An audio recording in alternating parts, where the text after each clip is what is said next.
రామాయణం మహాకావ్యం సర్వవేదార్థ సమ్మతం, సర్వపాప ప్రశమనం, దుష్టగ్రహ నివారణం.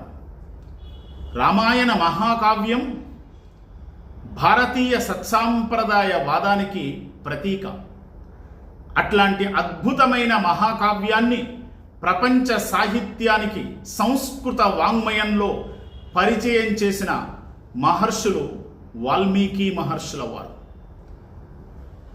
తమస్సా నదీ తీరానికి వాల్మీకి మహర్షుల వారు తన శిష్య బృందంతో వెళుతూ ఉన్న క్రమంలో ఒక కిరాతకుడు మైథున స్థితిలో ఉన్న జంట పక్షులలో మగ పక్షిని నేలకు ఒరిగేటట్లుగా తన బాణంతో కొట్టాడు.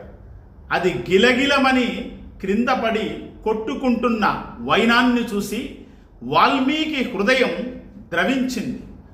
ఆ శోక సంతప్త హృదయంలోంచి మానిషాద శ్లోకం పుట్టుకొచ్చింది. మానిషాద ప్రతిష్టాం త్వం అగమః శాశ్వతీ సమా యక్రౌంచ మిథునాదేకం అవధీహి కామమోహితం. ఓయి కిరాతుడా, మైథున స్థితిలో ఉన్న మగపక్షిని నేలకు ఒరిగేటట్లుగా కొట్టి శాశ్వతమైన అపకీర్తిని మూటగట్టుకున్నావు కదరా అని వాడిని మందలించాడు.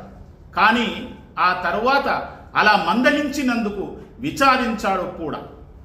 ఆశ్రమానికి తిరిగి వచ్చిన తరువాత నేలకు ఒరిగిన పక్షి ఏ రకంగా గిలగిలమని కొట్టుకుంటూ ఉందో ఆ దృశ్యం తన మనస్సులో ముద్రించబడింది.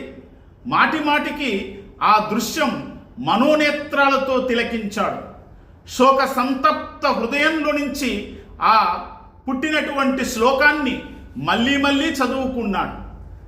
ఇంతలో బ్రహ్మ ఆ శ్లోకం నీ శోకంలో నుంచి పుట్టుకొచ్చింది, అద్భుతమైనటువంటి రామాయణ రచనకు ఆ శ్లోకం నాంది వాక్యంగా పనికొస్తుంది అని బ్రహ్మ ఆశీర్వదించాడు. బ్రహ్మ ఆశీర్వాదంతో వాల్మీకి మహర్షుల వారు రామాయణ మహాకావ్య రచనకు శ్రీకారం చుట్టాడు.